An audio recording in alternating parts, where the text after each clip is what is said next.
rock and roll. Oh, by the way, Rob, you have annoyed so many people.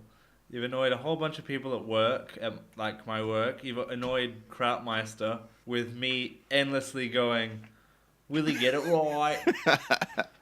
It's all right. You get a new jingle this week. You'll be right. But it's just that I just had this image in my head of you approaching the microphone like you're in Good Charlotte. Will he get it right? Backwards cap.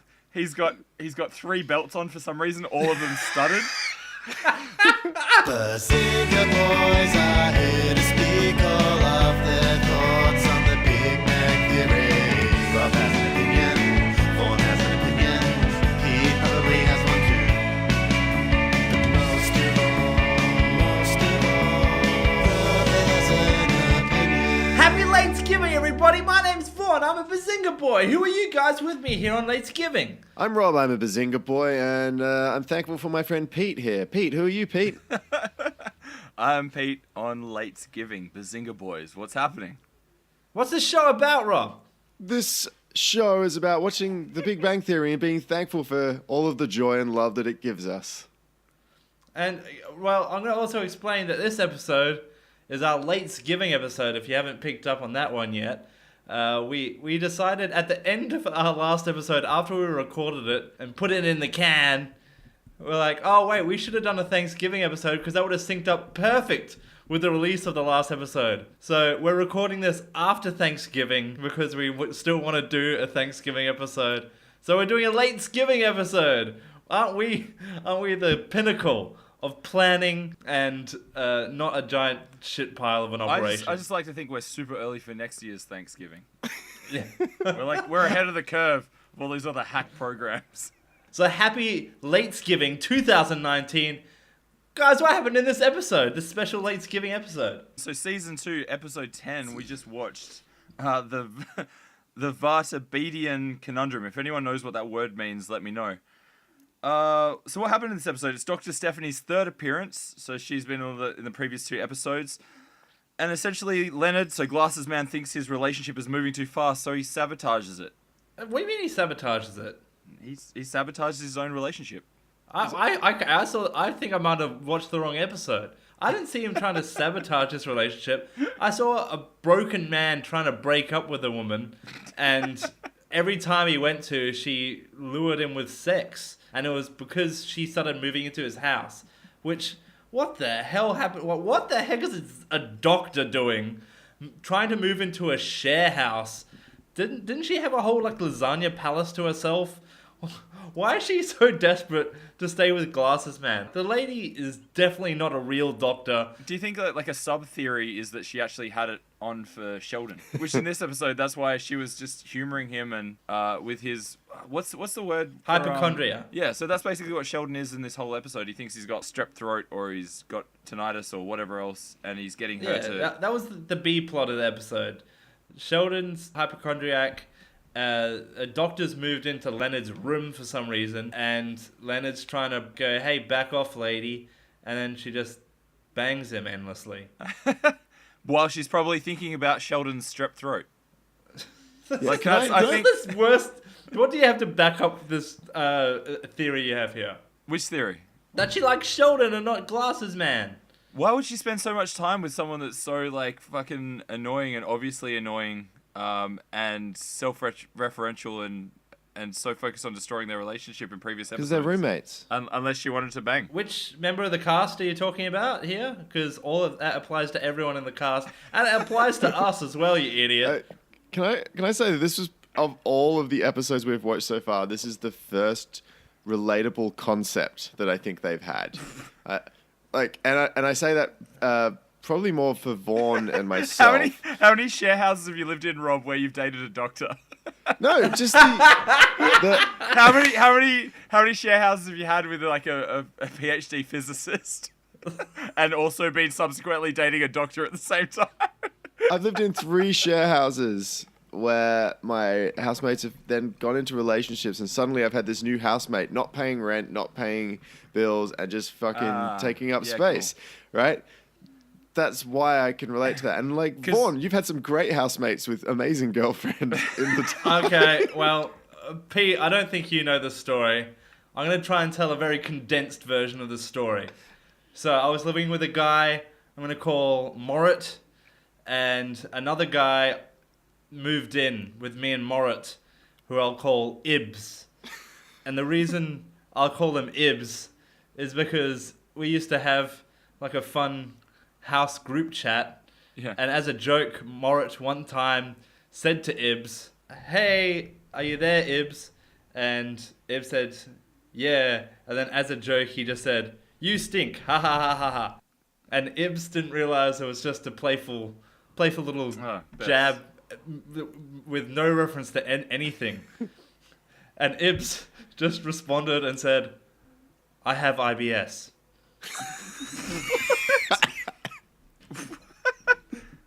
So that's why it's called Ibs. And Ibs was living in our house for a little bit. He was studying. His plan was, he had a lot of savings. His plan was to finish his last 6 months of study and travel the world and teach what he was studying, which was English as a second language. So he was going to go around and teach people how to speak English. His aim was finish his studies, travel around Asia, and just keep going until he ran out of money. And wherever he ran out of money, he was going to settle down and start teaching there and build up again. Pretty great plan. However, he had all these savings, so Centrelink stopped paying him. And then there's this phrase called "cut off your nose to spite your face," which is why he was like, "I'm not studying anymore. Fuck this." And threw it all away. And I was like, "Oh, I kind of get it." And then he just goes, "I'm going on holiday to Malaysia." And then he just came back with a girl. And this girl just started living in this house. And she's really annoying. She drags her feet when she walks. And Vorn would send me audio files from his like room. He'd be editing and he'd just send me these files and it would just be shh, shh, shh, shh, shh, shh. she thought our house was a fucking ice skating rink. What? That's how she walked. She just skid around the place She didn't lift her feet. with her IBS riddled boyfriend. So, she's living there for 2 weeks with no word from the guy. Ibs, if this girl just now lives here, like you just went away to a country and came back with a human. What are you doing with this human in our house? And I hated her by this time. We had to sit down. We're like, hey, we have to figure out what's going on here. And we gave him like a time limit of her trying to find a place in Australia if she was just going to start living here now. And we had that talk. And then one day it was just me and her in the house. And she was just there trying to open a bag of chips. And I was just sitting there fuming like, you piece of shit. Yeah, Why are you struggling? Why are you struggling so hard with that bag of chips? Why are you It's a struggling? bag of Why are you chips. struggling in this foreign country where you Yeah. don't speak the language as a first language? And you can't even open chips. Our nation's national dish. Yeah, exactly. Crisps. And this, by the way, this is like a month in to her living here in our house rent free. Same packet of chips. She gives it a go every day and then puts them back down. Well, so I'm like fuming, just like, why are you crunching around the chips before you go skate off to another annoying thing you're gonna do? And I look over, and I'm sure this is how someone would feel if they just figured out something that made them lose all religion. Because I looked over at her, and her arm was missing. She only had one arm. What? And that's why she couldn't open the chips. What? And I was like, what the Is this fuck? serious? Are you serious? This is 100% serious. Wait. I called Morit and I was like, Morit, what the fuck? She's lost her arm. And he goes, yeah, I knew that from day one, you fucking idiot. I just never properly looked at this person and noticed that they... You never acknowledged that she had a fucking limb missing. I didn't notice. I didn't look at her left arm that much, I guess. Vorn, describe me and Rob right now. You're like, I don't know, like loud men that have faces and features. Weird shadowy figures. Rob has long hair. Pete's balding, I think. I don't know what's the... How do you edit our artwork for this show every week with such amazing like attention to detail? Yet you couldn't tell if someone that lives in your fucking house for a month is missing a goddamn limb. I don't know, man. I don't know. Also, why didn't you fucking open her chips for her, you fucking piece of shit? It is great how the story turns. The story turns on Vorn being the dick. Anyway, about the episode. That's the fucking. I love that. What a tangent. So how relatable was episode 10, season 2, Big Bang Theory to you guys? Well, the other things I noted in the episode was there was like a really weird editing transition. Probably Rob picked this up. When you're like transitioning between scenes, to give the audience a bit of like a refresher to like clear their palate, they put in this a screen wipe. Yeah, just for time passing. Yeah. Yeah, and it just goes, and it has like a little 3D screen. Yeah. And it usually is a transition between maybe a scene in the cafeteria, maybe a scene in the house. This episode, they did that transition between a walk from the living room to the bedroom. Did you notice that? I did notice that. It was like, time passed, yes. 5 seconds has passed. There were no time pass. They've done that cut before where they walk from the living room to a bedroom. No.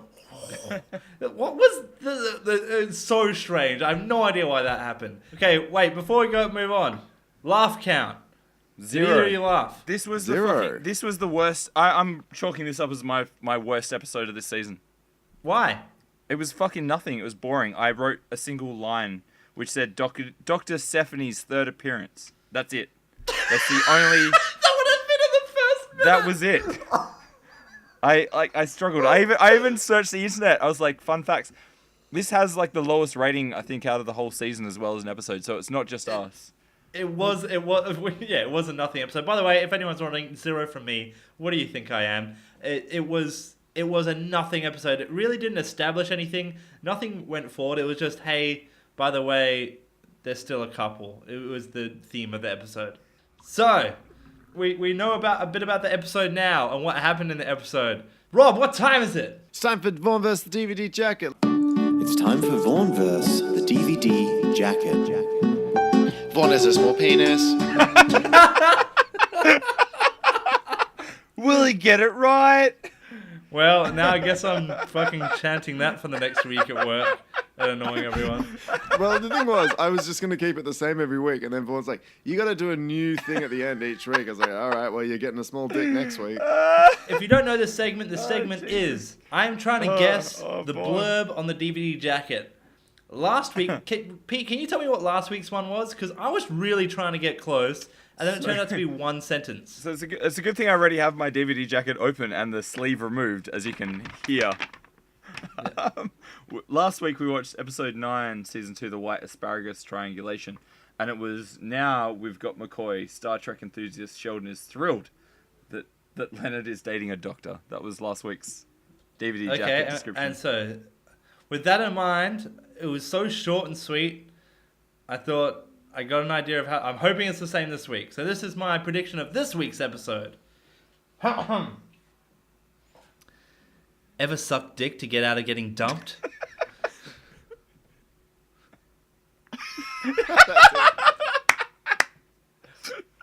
When a medical professional decides to move into the room of a man-child in a shared apartment, you have to wonder what's going on with the healthcare system in America. Has Obamacare put doctors out on the street? What was Obama doing on September 11 in 2001? Watching Big Bang Theory? The pieces are all starting to fall into place. And Sheldon gets an ear tumor. You fucking nailed it, dude. So the official DVD jacket. I actually have to give a shout out because if you remember last week, my new challenge every week is to try and collect as many possible copies of the Big Bang Theory complete second season on DVD. As Only I the possibly second can. season. Only the second season. So shout out to I'll call her the Twilight Princess. I was around at my friend's house and I spotted it in her DVD shelf. And I asked if I could keep it forever, and she let me leave her house with the Big Bang Theory complete second season 4-disc set. So Twilight Princess. Unfortunately, you left your dignity behind. She's like, I got that at an op shop when I was high riding a bike. Anyway, okay, so Vorn, you're very close. This is the DVD jacket. When Stephanie puts her relationship with Leonard into romantic overdrive, Leonard turns to Penny for advice. That's it. They're the worst. They're actually the worst. They're so inaccurate. Can you imagine if it was a different company that developed the casing and the production for the actual discs, and they just literally just went exactly off your advice? Yeah. And we're just like, are you a total cuck that likes physics? Then check this episode out. They're like, they've got the discs there, and they're like, fuck, well, I don't know what the episode's about. I was like, well, I'm not watching it. I'll just make it up. No one will fucking care. And They that's... definitely skip through and just go into the middle, watch 30 seconds. They watch Glasses Man speak to Penny and go, cool, that's the episode. Guys. I got a segment. Oh, you do? It's a very short one. I just wanted to like touch base. It's kind of relating to our episode last week, which was very heavily pretty much just about sniffing butts, and I wanted to come to you guys with a sniff count. So for those who don't know how much we edit these episodes, sometimes someone is sick or has allergies or cats or whatever, and we sniff a lot. And Vorn sent me a text saying, "Hey, there's a bunch of sniffs. Here they are. I think you sniffed a lot. A couple might have been me." So when I went through and removed them, I removed 23 sniffs. And I started going through the timelines and figuring out who had the most sniffs. And at one point, it was very even. It was like a race to the finish. And then someone took off with a majority of sniffs. Okay. Right. Okay, I'm gonna peel back the curtain here. I said, hey, it might have been me, just to save you. I love it. The embarrassment in front of Pete.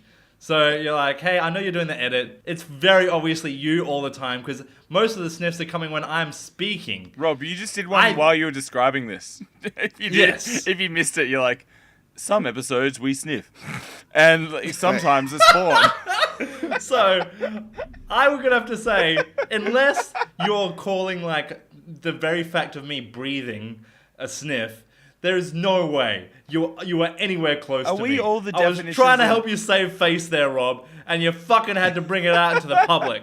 We're the definition of mouth breathers. In third place on 2 sniffs, Pete.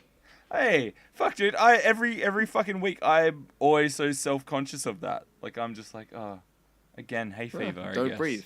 In second place on 8 sniffs, Vorn. Yeah, I fucking knew it, mate. And then me on 13. I- But let's just be... So I got through the episode with like 5 minutes left. We were like neck and neck. And then I just had like, this big sniff period. I was just like... So yeah, I sniffed a lot last week. Anyway, next segment, Vorn. Guys, it's Latesgiving. It's Latesgiving. It is Latesgiving. Happy Latesgiving. Guys, most of my knowledge of Thanksgiving comes from Adam's Family Values.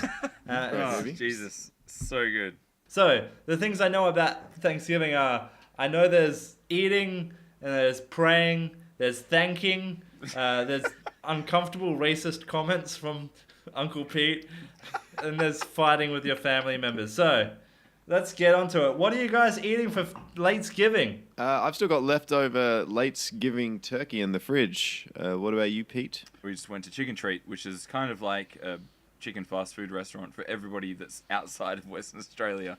So, my Latesgiving dinner is some cheese and crackers that Krautmeister brought into my room about 2 hours ago. You do realize it's But like 2 a.m. and you've got like 2 jelly snakes and a cracker with a fucking piece of cheese on it. And a So pickle.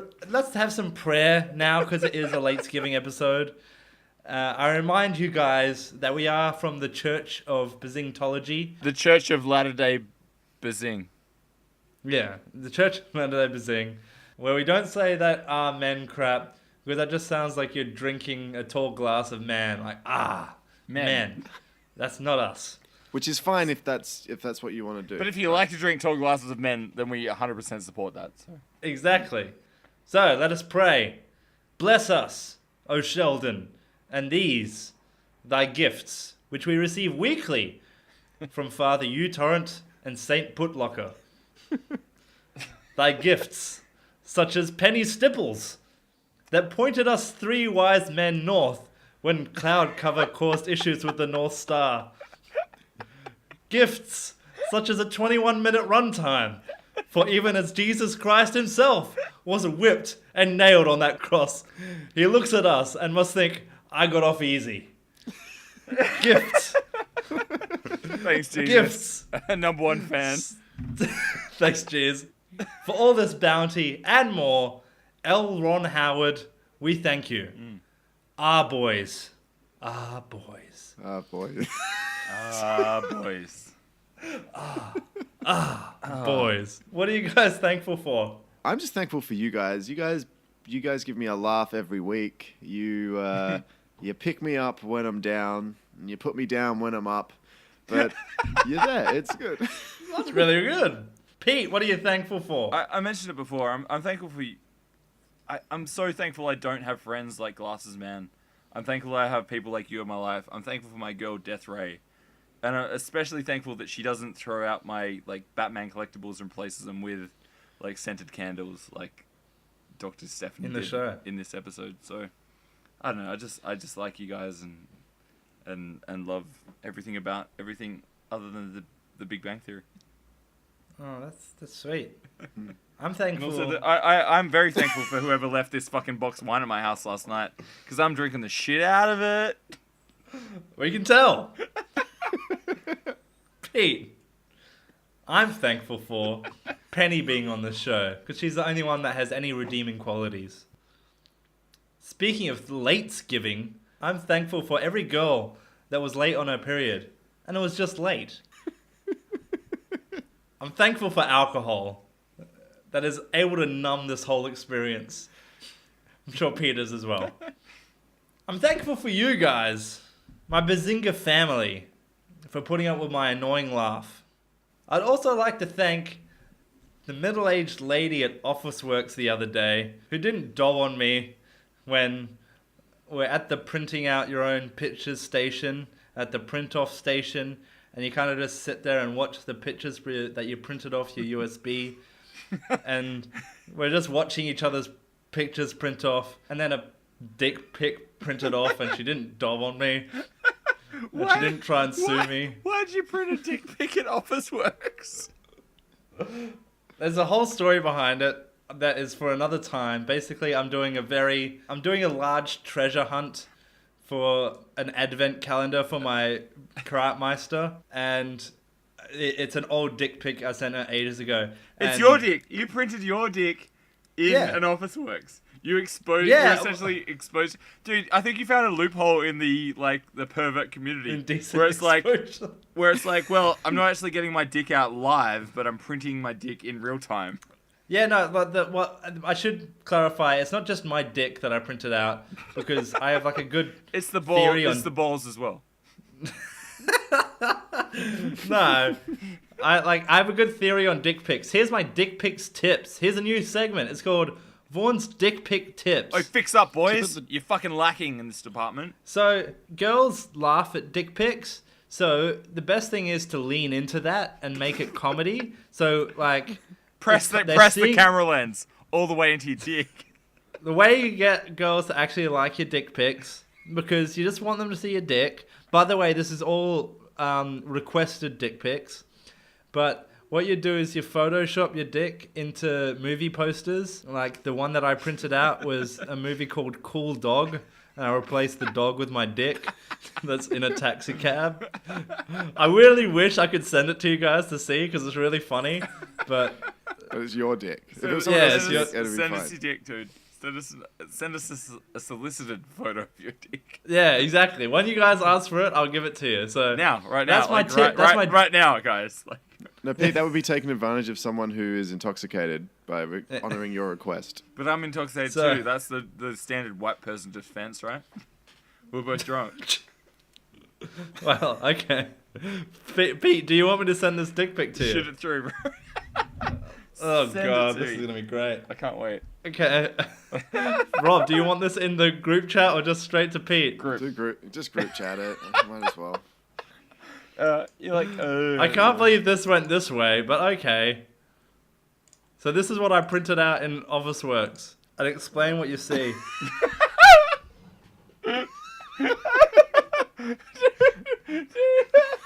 Is that Eazy-E's face on the top of your dick? You've edited a Compton hat, glasses, and hair that is Very veiny. That's a great dude, Vorn. great- I'm hyped on your dick right now, man. I'm so happy for you.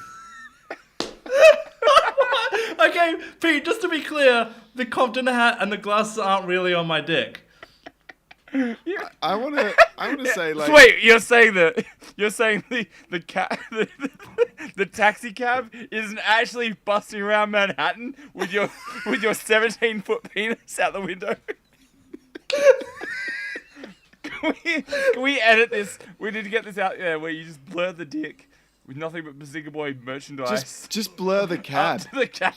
After the Compton fucking cap. Oh, dude, your dick is Eazy-E. Fucking Okay, hyped. so- bro, I'm fucking See- I'm hyped on that as well. Exactly, and that's how you send dick pics to girls. See how 4 hype Pete stars. is? I was looking at your dick too much to realize that it says cool dick. And then also 4 stars out of 10. Like the quotes from Krautmaster. If I'd seen that picture before your office work story, it would have, because it sounds much worse when you're like, oh yeah, I was printing my dick pic. But like in context to that, it just seems like you're printing a funny picture. Yeah. Okay, well there you go. She's now gone home and said, hey, I saw this funny cool dick thing. So, She's like, can I get That's a my- coffee? I'll have what she's having. Straight out of Compton. that's my dick tip for all you guys out there. Just Photoshop your dick into movie posters. Girls will love it. So to continue with our late, They'll rate it 4 out of 10.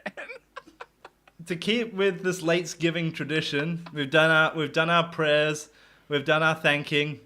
Rob, do you have anything racist you want to say? What? That's Pete's thing this week. Yep, I'm gonna leave that. Okay, and then of course, finally, with Thanksgiving or Latesgiving, there's always the fighting. So hey, Pete, fuck you. I love you, Vorn. It's always the drunk uncle. So, do you guys have anything else to say? No, I'm good. I'm thankful for you boys. I'm thankful this episode's Fuck it. nearly over. Yeah, fuck, me too. So, we got a shout out from one of my favorite internet people called Lakembra. He is an amazing musician. You should actually go check out Hard Men Working Hard, who is like his musical group. And he tweeted our last episode saying, "This is a criminally underrated show. Don't skip it." I disagree. Just listen to this one episode, and if you aren't completely satisfied, DM me and I'll personally make it up to you. So this is a call out. Please go find at Lakembra, Lakembra on Twitter, and say, I fucking hated Bazinga Boys. What are you going to give me? Because he has just put himself on the line there. I love this gentleman. I don't know him. I haven't read his tweet. I haven't read his retweet. Yeah, I haven't read any of our tweets. I haven't read anything. I don't read. he is actually great. But he's put himself out on the line here, so the best thing to do is go and take advantage of it. Well, guys, I'm thankful that's over. I'm thankful for everyone who listened to it as well. I'm thankful that I have tomorrow off work so I can spend 12 hours editing this. I'm thankful for spending time with you guys. Probably more so Vorn tonight. And I've been Pete. I've been Rob. Vorn is And slapping his face. And Vaughn's just inhaling VHS head cleaner. Thank you guys for listening. See you next week. Hey guys, I've been Pete from the Bazinga Boys. Make sure you follow Lakendra. I think that's his fucking name. Lakembra. Thanks for that edit. I've been Pete. These guys. No, are some say other Lakembra, guys. you Whatever. idiot. Bye. Say Lakembra. Lakembra. Whatever that fucking dude's name is. Love him to bits. Goodbye. Hey, Lakendra. Do you like dicks? Do you like Vorn? I've got the treat for you. Kmart.com.au. They save everything that Vorn's ever uploaded to get printed at one of their shops. It was the office works, you idiot. That would have been a good joke otherwise.